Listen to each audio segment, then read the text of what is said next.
बेटा नौकरी करता था और कुछ दिन बाद वो अपनी माँ के पास आया था माँ से मिलने के लिए। तो घर आके देखा तो उसकी माँ की तबीयत ठीक नहीं थी। फिर शाम को खाना पीना खाने के बाद बोलता है कि माँ आप इस कमरे में लेट जाना, मैं उस कमरे में लेट जाता हूँ। माँ बोली नहीं बेटा, तू इतने दिनों में आया है तो मेरे पास ही लेट जा। मैं कहाँ हर समय अकेली रहती हूँ, अब तू आ गया तो मेरे पास ही लेट ले, थोड़ा बोल बतला लेंगे। ठीक है, बेटा ने कहा ठीक है मैं लेट जाता हूँ।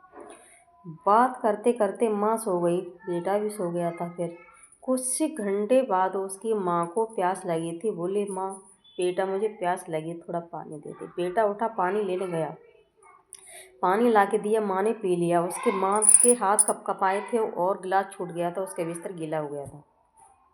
बेटा उठा उधर से दूसरी तरफ लेट गया था। फिर 1 घंटे बाद फिर प्यास लगती है, बेटा मुझे प्यास लगी पानी दे।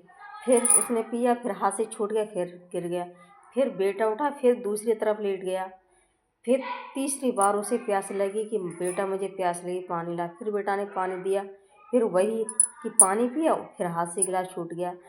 तो बेटा बोला माँ तुम बार बार ये क्या कर रही हो, मेरा बिस्तर सारा गीला कर दिया, मैं किधर लेटूंगा। इधर लेटा, इधर भी गीला कर दिया, इधर लेटा, ये इधर भी गीला कर दिया, इधर लेटा, ये भी गीला कर दिया।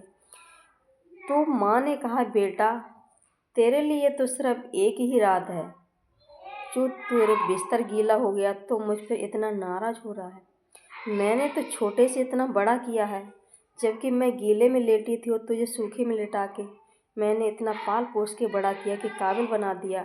आज तो मेरी एक रात को बर्दाश्त नहीं कर पाया, मैंने तुझे इतना बड़ा किया है, इतना झेला है मैंने तुझे। तो बेटा बोला माँ ठीक कह रही है कि माँ माँ ही होती है और औलाद औलाद ही होती है। जो माँ कर सकती है वो माँ बाप के लिए औलाद कभी नहीं कर सकती है। अगर मेरी वीडियो सही लगी हो तो लाइक कमेंट यस ज़रूर करें।